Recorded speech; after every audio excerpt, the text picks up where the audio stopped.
All right. So first of all, Merry Christmas to everybody. Merry Christmas. Merry Christmas. Yeah, this is a Christmas free for all, which means we're just gonna be talking about whatever comes to mind. And I'm wearing a red beanie. For some of us, call them beanies. I got a red sweatshirt. I did hear somebody else calling it. What did you say? You've heard it called? A toque, or that's what you No, said. a toboggan. Oh, I heard somebody else toboggan. call it a Toboggan. toboggan. I'm like, no, a toboggan's a sled, but I don't know. Yeah, and I'm drinking eggnog from my number one grouch mug. Oh, nice. See, everybody calls me the Grinch around here. I'm the one who doesn't really get excited for Christmas, and everybody's like, it's the Grinch. Actually, someone had sent us some Christmassy treats, and I really, really like peppermint bark, and I ate a couple pieces of that peppermint bark, and I was like, wow, like eating this, it takes me back to when I was a kid, and I used to love Christmas, and all the kids are like sliding the whole thing over. Give Dad the rest of this so he stays in the Christmas spirit. That'll funny. put you in there. It transforms you. You know what they're getting you for Christmas next year now? Yeah, Or like the actually, week before. I got to be careful saying that. People will be like, oh, Ben likes peppermint bark. I'll get like 50 pounds of it in the mail next year. I know.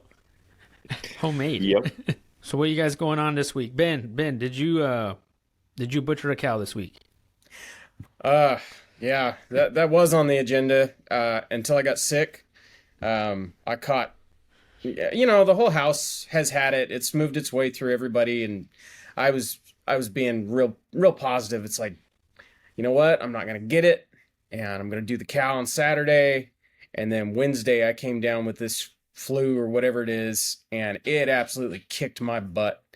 I still have a little bit in my chest right now, but I have my energy. I feel pretty good now.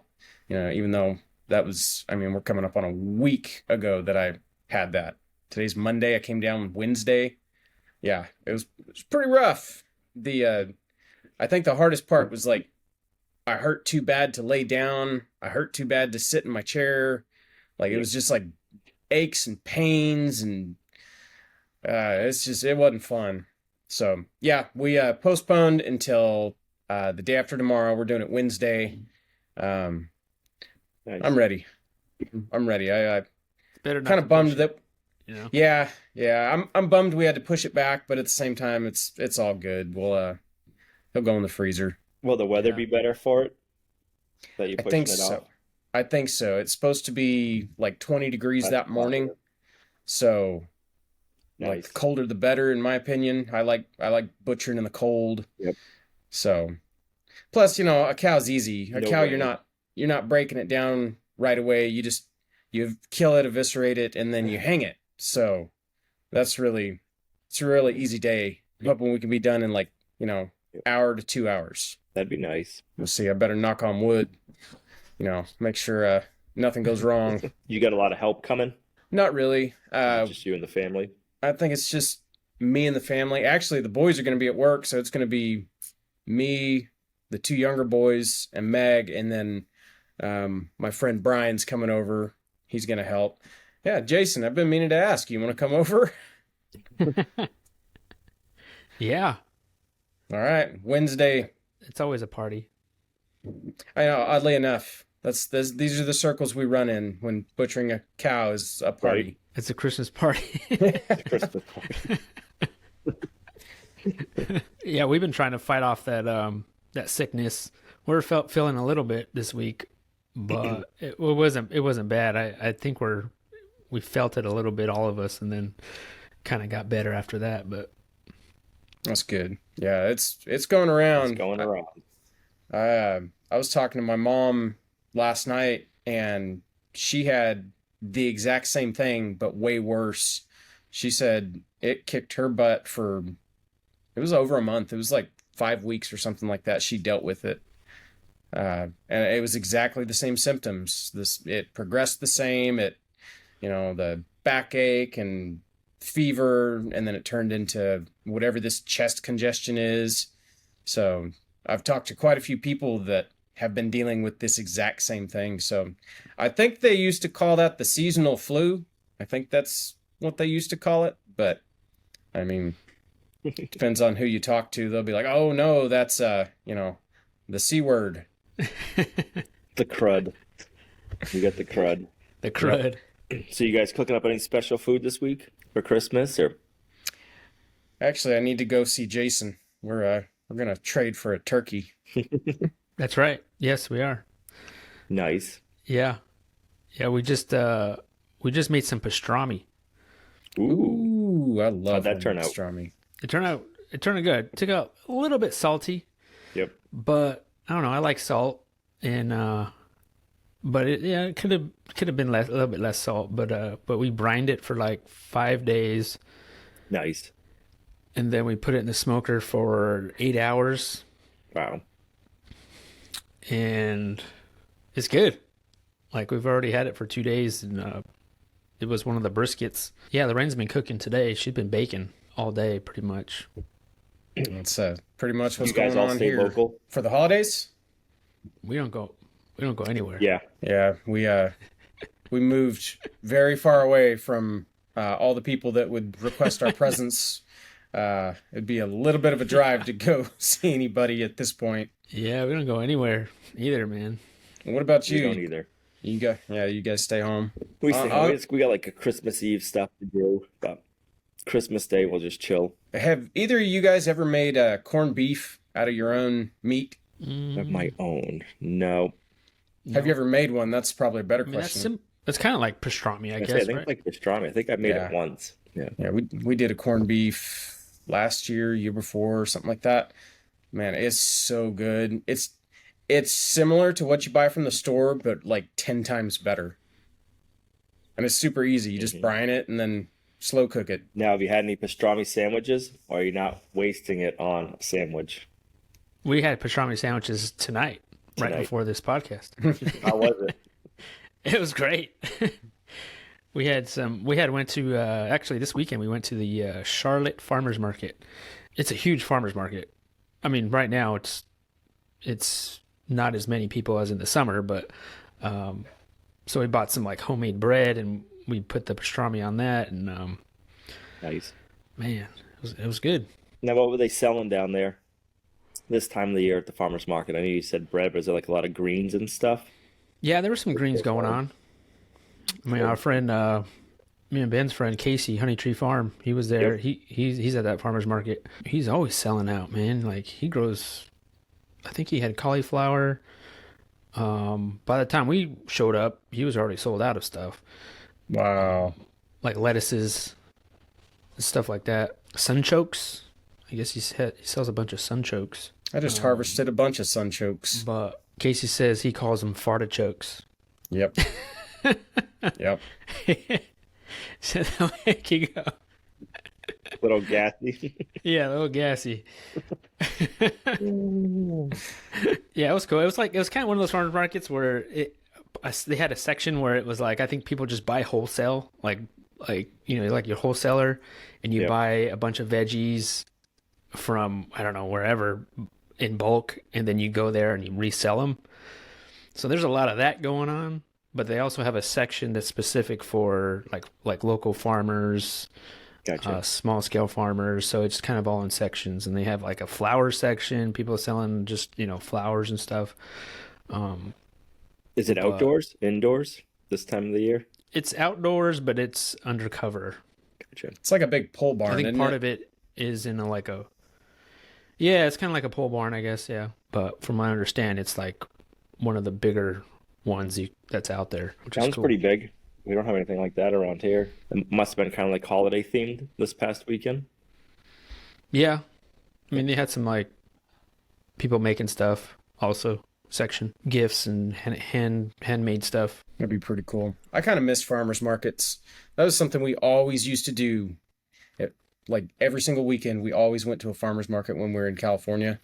We had like two of them that were pretty decent size, and it was the same way. Like, out there, as soon as winter hits, you start getting different stuff. Like citrus comes in December, and like there's all sorts of stuff like that you can only get in, quote unquote winter. But yeah, it's a little bit different here. Our little farmers market pretty much is done by November. I'm surprised your local ones don't stay open longer, but probably not a lot of people growing greens and stuff like that, I guess, in the area. They're too small, I think. Yeah. Is there even anybody at our farmers market growing greens? I don't think I don't know about greens, but I know they're year round though. They are year round. Yeah, I don't know exactly what they're growing, but yeah, we haven't been to our local farmers market in quite a while. Need to start going. I think the last time we went was 2020, so yeah, it's been a minute. Yeah, I like to go too. I mean, even though I might not buy anything, I think it'd be cool. It's just cool to just walk around, see what people are doing. I like to look at prices and see how much for that hamburger, how much for a steak, how much are they selling pastured poultry, stuff like that. Right. Makes you feel good. Just kind of, yeah. It's like, dang, all that garlic I grew, man, they're charging. Right. I feel rich. Look at all that money I saved myself. I know, walking to the farmer's market. I feel rich, man. So what'd you get into, Al, this week? We've been having lots of rain and flooding, and the weather's been weird. So we've been trying to work on the barn still, in between the cold and the rain and the weird weather, but we're still plugging away at that, having fun, but it's getting cold. So it's warmed up today, so it made it better today. But, what animals do you have right now? So we have our milk cow, her calf, our egg layers, and we have 2 goats and a sheep. Just one sheep? Just one sheep. We got 2. It's been a wicked wet year. We lost one of the sheeps within a month from when we got it with worms. Oh gosh! She had the parasites when we got her. So the second one pulled through. So we had her tested by the vet, and her count was super high. We put her on 1 dewormer, then we did herbal stuff, and her count dropped wicked fast. So we're just gonna keep her, see how she does, because if she does good, the intention was for breeding stock. So if she does good, we'll breed her. But if she's susceptible to parasites, we don't want her as a breeder stock. So we're just trying to keep an eye on her and see is she going to the dinner table, or is we going to keep her for breeding stock kind of thing. Where do you have her at? Do you have her with other animals? She's with the goats. Oh, okay. Yeah, she's come wicked friendly. Like she comes right up to us while we're out. You can't keep her in the fence. She's got she's a Katahdin, and she's very hairy. She just walks through the electric fence. She don't care. So, but she's come friendly. Luckily, we don't have any neighbors close, so we don't got to worry about her wandering away. So that's a bonus. And she gets along with the goats pretty good? Yep, she gets along with the goats pretty good. She loves the goats. The goats are kind of pushy and bossy. They kind of boss her around a little bit, and then she'll go do her own thing. She hasn't made friends with the cows yet. Maybe someday. Yeah. Oh, that's good. Yep. We want to get more into the sheep, and then we want to get into breeding pigs. We'll see what happens this year.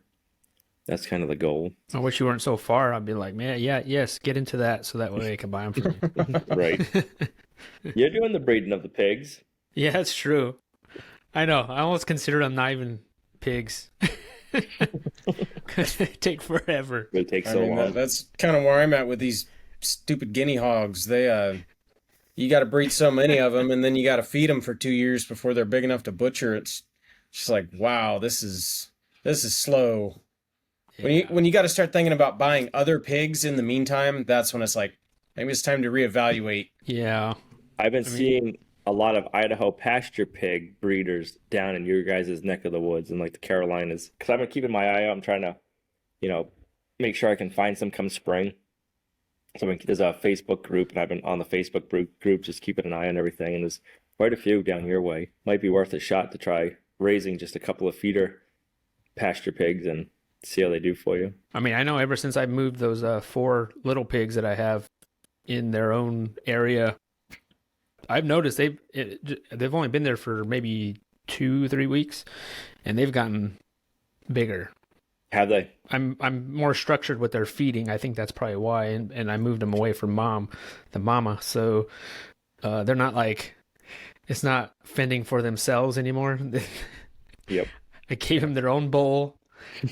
I give them their own feed, and they're just like super quiet. You know, they're not fighting each other, and so that's probably why too. But They still getting out? Because you had that one that was like notorious for getting out, didn't you? yeah, no, they haven't for a while. What I've been doing is switching out that the battery in the charger. Yep. Like every maybe couple weeks, I just switch them out with another one, like a charged one. Right. And just been doing that, and that seems to be working. But that one still though, she'll go up right to the fence and dig her nose right up against it and stop. And then it's almost like she's trying to sense when the pulse is. Yep. And like if she doesn't really sense it, she'll keep moving forward. Yeah, and then she'll like keep moving forward, and like she still does it. And I'll notice, but then like it'll usually just shock her and she'll back up. So it's kind of funny. Yeah.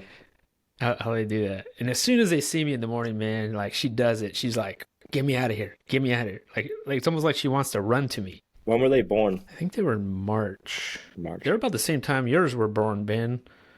Yeah, it was. I think. We had a batch born right at the start of March this year, and I want to say you were around that time, like within a couple days, I thought. But they were Idaho pasture pigs to be ready for getting butchered pretty soon because they're 9 months. Pasture an IPP is 10 months. December. So Yeah, I'd probably be butchering them right now in January or February or something. Yep. Nope, we gotta wait. Gotta wait another year. Now, how was it for selling them? Was it easy to sell the ones that you sold, Jason? Yeah. Yeah, I only sold 3.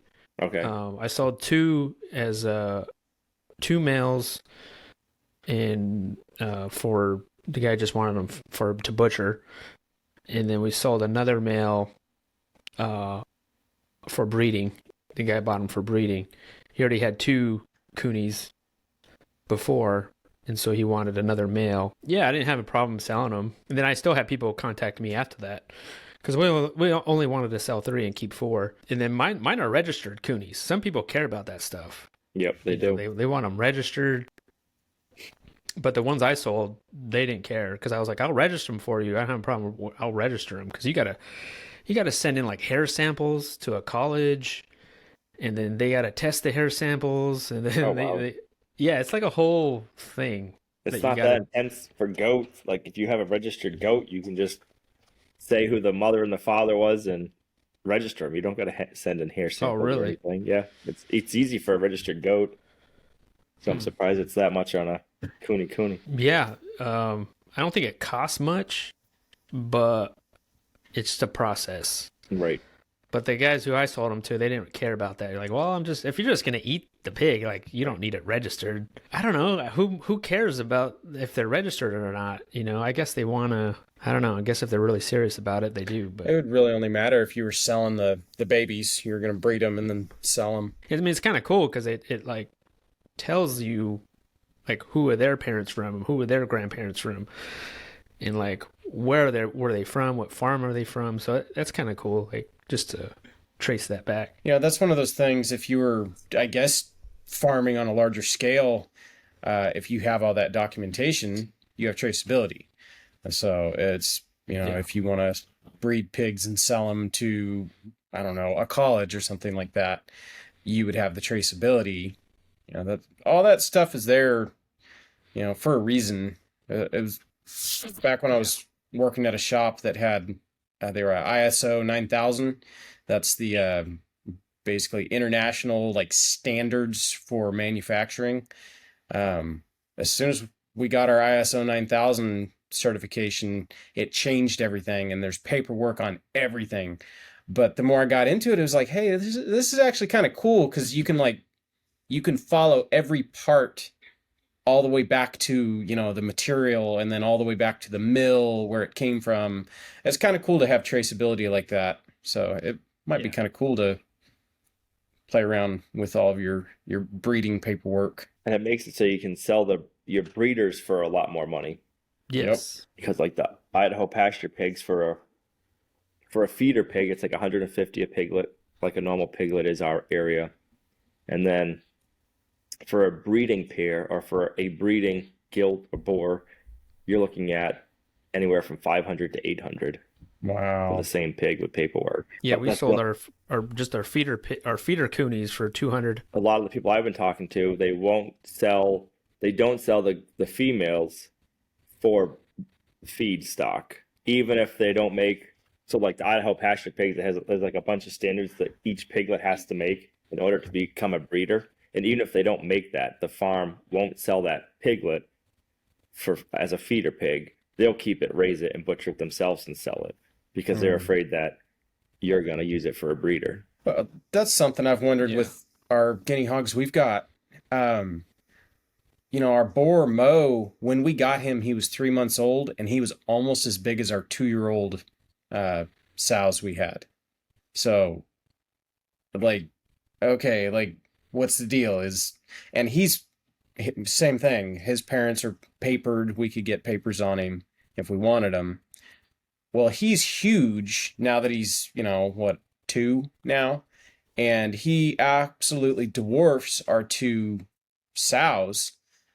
And it kind of makes me wonder, it's like, well, then was this really bad breeding stock that these sows came from?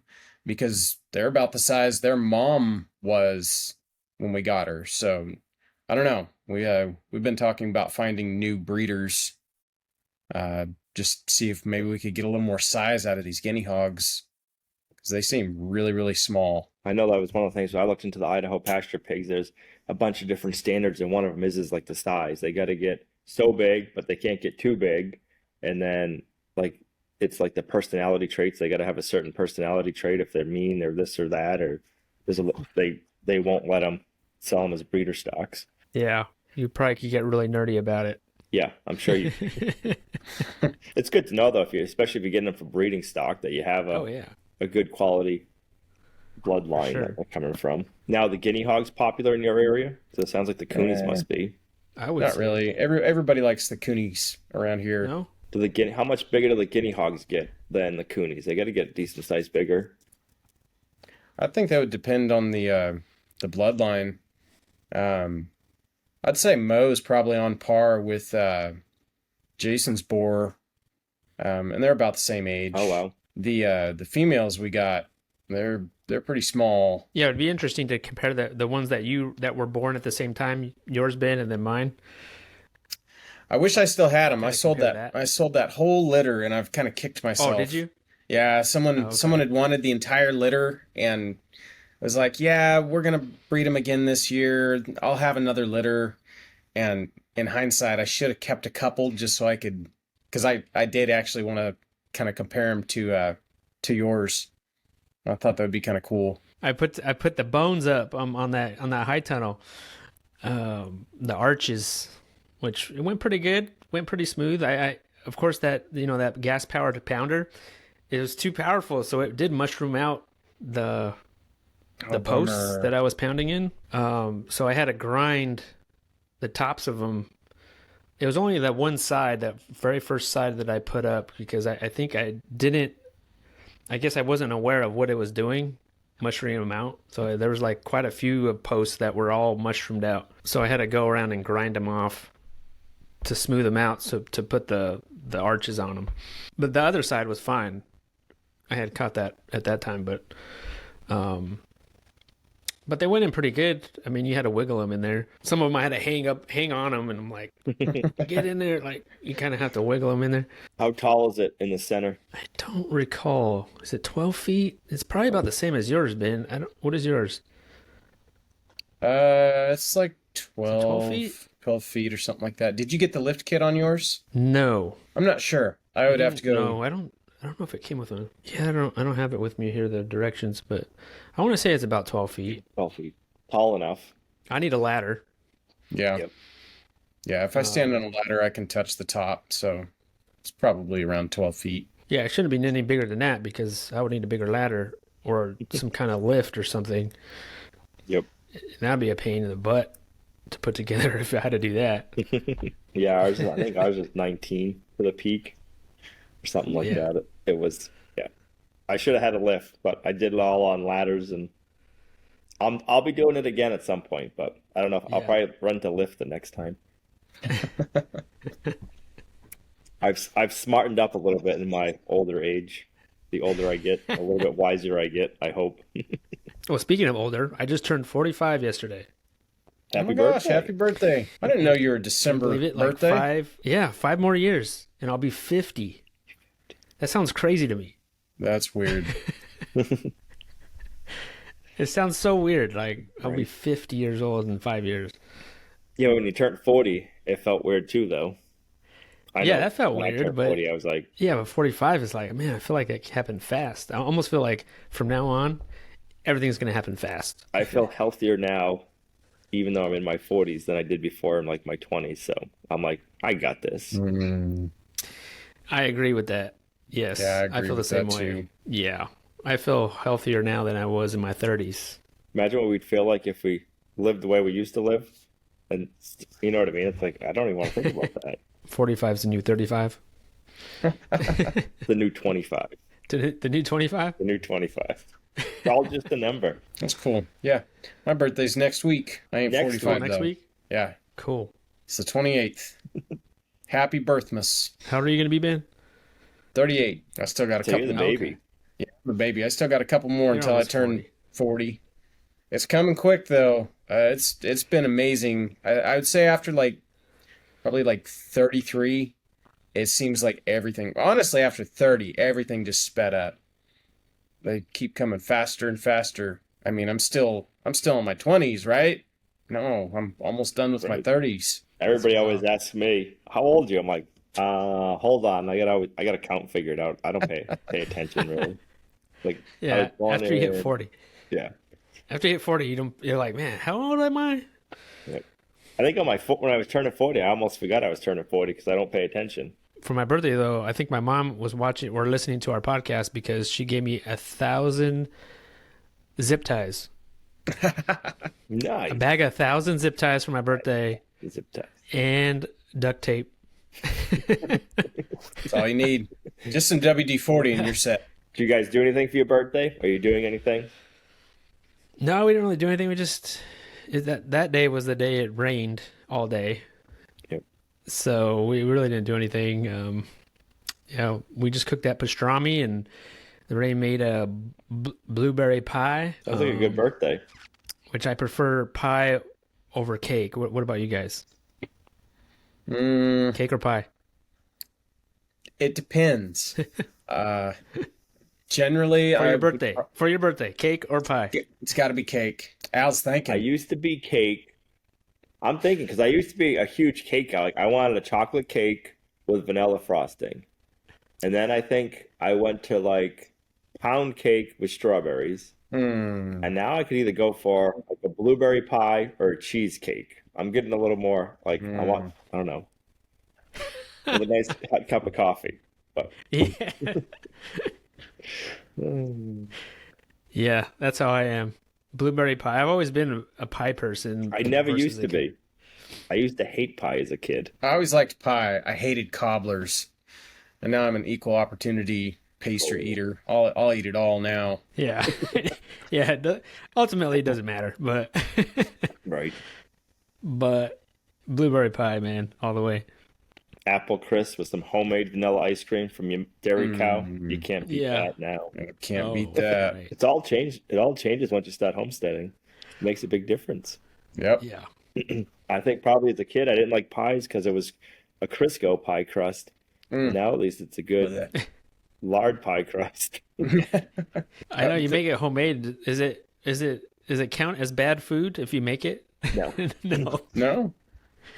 There's all sorts of stuff that No. we used to eat, and if you buy it from someplace, you're getting heartburn. It's gonna give you indigestion, and we make the same stuff ourselves, and doesn't bother anybody. Tastes good. It tastes better. I mean, it's like simple things like French fries. Meg has this way she cooks French fries in the oven, but they're basically fried, and I like them better than any restaurant French fries I've ever had. And it's just like, are these good for you? I mean, it's our lard, so yeah, they're good for you. Well, if you think about it, like any baked goods you make at home or on the homestead is like, I bet you like 100 times healthier than most breakfast food the average American eats nowadays that they call breakfast. That's just all pure sugar. I know, like I had like, I practically ate the whole blueberry pie, but it's all right. That's fine. It was your pie anyways. That was your duty. I know. It's healthy pie, right? Like it's Right. homemade. Like Homemade fresh blueberries, I think it was made with date sugar. Like it wasn't even real sugar. right? Like fake sugar, what I mean. We use a lot of maple syrup now for sweeteners for different things. So, Yeah. so do you miss all the food you guys were eating last year, Ben, around the Christmas season? Because I know by the end of Christmas, you guys were pretty well over it. But We were I think we're still pretty well over it. Honestly, I think we felt like gluttons. I think that's the simplest way to put it. It was kind of cool, like eating everything.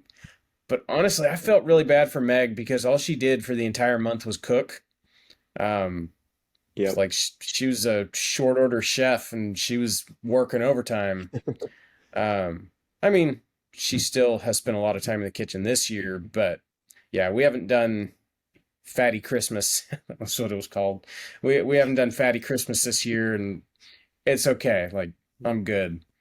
Uh, I don't think there's really anything we missed. She's made a few of our favorites. Like she just made cinnamon rolls and stuff like that. And so as long as we get our nice. our old standbys that she cooks every year, it's good.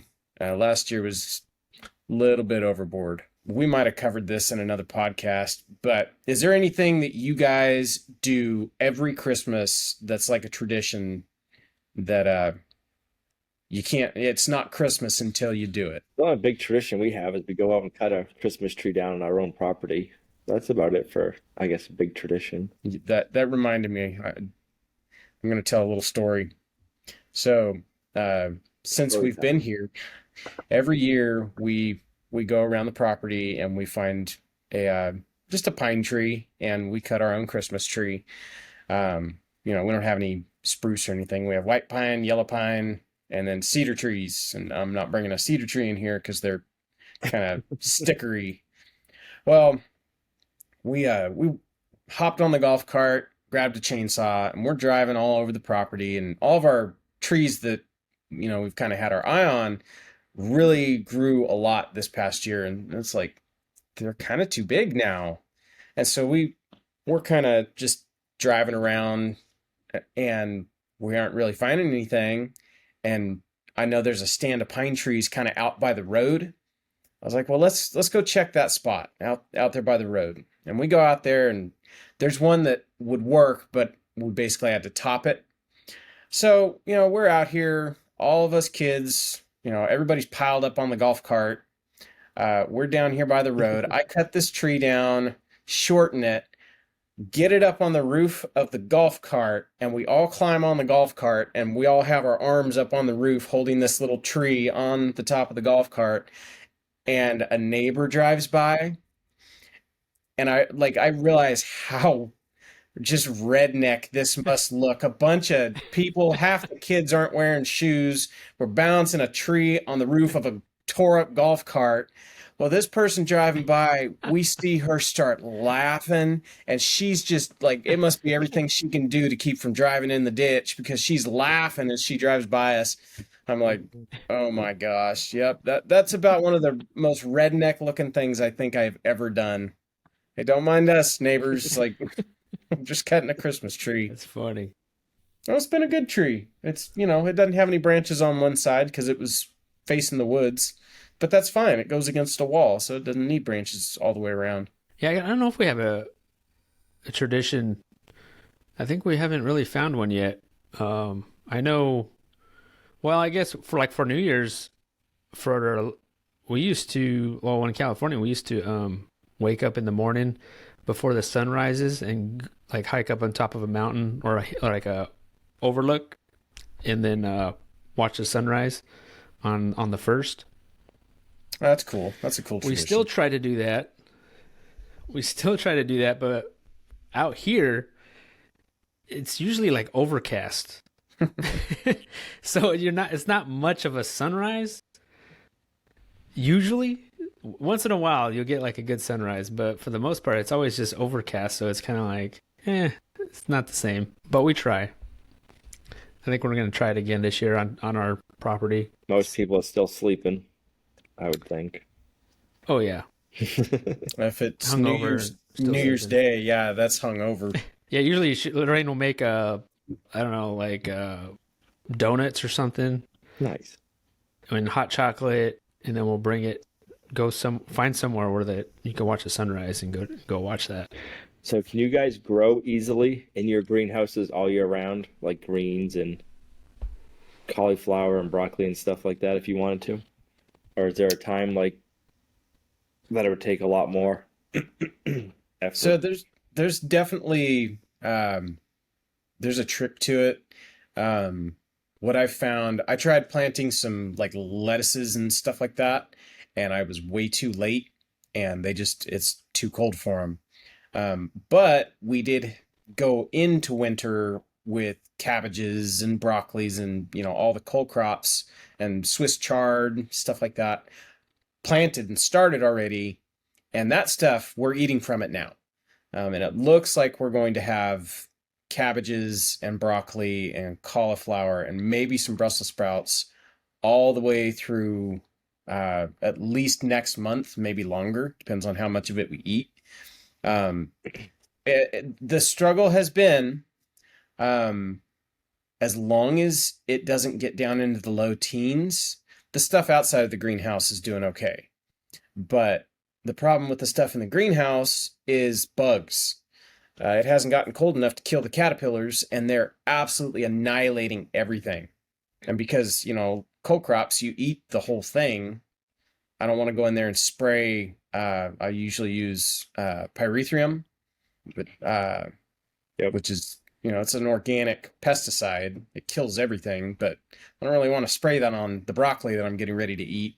So we had a little bit of cold probably about 2 weeks ago, and the citrus has been doing fine in the greenhouse, all doubled up. So I went and I rolled up one of the sections next to the bed that had all the cole crop stuff that was really bad with caterpillars. I came out the next day and it was frosty. It was in the 20s, and I walk in that greenhouse and all the caterpillars are all shriveled up and dropped off the plant. So I guess I just used the cold to deal with them. Perfect. But yeah, to answer your question, yeah, we can grow pretty much year round in the greenhouse.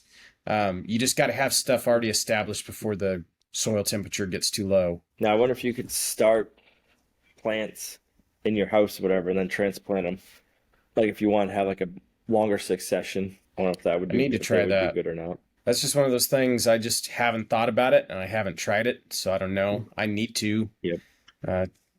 Tell you what, in the dead of winter, when you go out and harvest your own greens to eat, I don't think there's anything better than that. That's amazing. It's magical, especially when you need a salad. January, February. That'd be Oh, nice to yeah. have a nice fresh one. What's Or it called? Everything else is brown. The starvation gap or something like that. It's when your stored up food runs out and you can't grow anything in the garden because it's still too cold. That's your hunger gap. That's the term. I think we're headed into the hunger gap this year, and we'll actually have some stuff that we get to eat out of the greenhouse.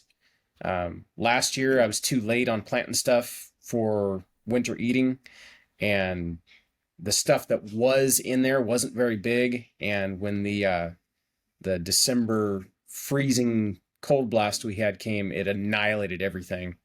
We had salad, we had everything, but it was just still real small, and it looked like someone had taken a blowtorch to it. Yep. I know when we grew in ours, it was almost like you needed, if you wanted to grow summer crops in a greenhouse, you almost needed two. You had to have a greenhouse for, like, say, your tomatoes in our climate, and then you'd have to have one, because like when the tomatoes are getting ripe, that's when you really need to be planting your winter crop. Yep. So it would be established enough to go through the winter kind of thing. Yeah. That's what I found. Yeah, I was that's kind of like, kind maybe you of need like radiant heat. Oh, I'd love to. I'd love to do a rocket mass heater through the floor of the greenhouse. I think that'd be Yep. so cool, but I don't know how much work that would be to maintain a fire to keep all your plants Right. alive. That'd be cool to do if you could put a heated greenhouse though, Al. Yeah, they say the best, what I read is the best way to do it is just to use like the black water pipe and bury it underground and then just heat your soil to, I don't know, I think it's like 40 or 50. And then that way you're heating the soil and you're not heating the air of the greenhouse, because if you're heating the air of the greenhouse, it's just going to go up and out. But if you're just keeping the Right. soil warm, especially I think once you got your crops established, they're going to kind of hold the heat in. But that's something I'd like to try to do is do that and hook it up to, I don't know, if I probably do an outdoor wood boiler, tie it into the house one, and just kind of see, I don't know how much wood it would use, but it'd be nice to be Yeah. able to grow greens and broccoli, and when it's 20 below out, still have Yeah. something in the greenhouse going. We really want to build our sunken greenhouse. Like that's still on the table of things that we want to do. I found a video of a guy in northern Utah, I believe, and he's growing tropical plants in his underground greenhouse. I mean, he's got bananas and it's middle of Wow. January and he's harvesting bananas out of his greenhouse. I was just like, man, that'd be so cool. I Yeah. like in a span of like 4 years, I watched, his progression, and he went from, little citrus trees in little pots, a foot tall, and in 4 years, they're 8 feet tall in this greenhouse producing fruit. And it was just like, he said he was in zone 6A, so that's considerably colder than us. And if he can grow tropical stuff, like that's pretty cool. Just using Now the earth. what do you call the area you call is it your dugout? Is that south facing enough to do it over there? Or you got to do it in a different spot? No, I wish that's north facing. Actually, Saturday I had to give a hay bale to the cow since we pushed him back a couple days, and so I went in there to change implements and put my forks on. And because it's north facing, once it gets to this time of year, the ground never defrosts. And so it was like 3 o'clock in the afternoon. That's like as warm as it's going to get all day. And I'm squishing through the mud as I get down there, and I got into the dugout, and all of a sudden there's no more squish. Ground's rock solid and frozen. And basically it stays frozen almost the entire winter in there up against that wall. That's where you need to put your root cellar. That's a little far from the house. I mean, I'm not arguing, but I mean, that's about as far from the house as we can get. That's like in the back 40. You just have to Bring get the another house golf to cart. it. You build the house by that. Right. So I thought about this for the next podcast, which will be our last podcast of the year. What if we ask the people watching if they have any questions, and we'll just kind of answer some questions they might have? Do a What do Q&A? you guys think about that? Yeah, that'd be cool. Yeah. So the people that are watching or listening, I guess probably the easiest way to do this is if you're just listening, go to our YouTube channel, and on this video, just put in the comments of any questions you guys might have. It could be whatever. Maybe it's on specific homestead or just questions that you're always wondering about us. Just put them in the comments, and we may answer them. We may not. And I think that should be a fun end of the year video. I think that'd be cool. Yeah, that'd be cool. That'd be fun. Yeah, so I appreciate everyone listening and watching. And yeah, if you have a question for us, we may answer it in the next podcast. So leave it in the comments. That would be great. And thank you guys for being here. And yeah, I hope everyone has an awesome Christmas out there. Merry Christmas. And hope you guys have an awesome week. And hope you guys get some good food and everything that you have asked for from Santa. Merry Christmas. Yes. Yep. Merry Christmas. Thank you guys. And we'll see you guys on the next one. Bye. Bye. Bye.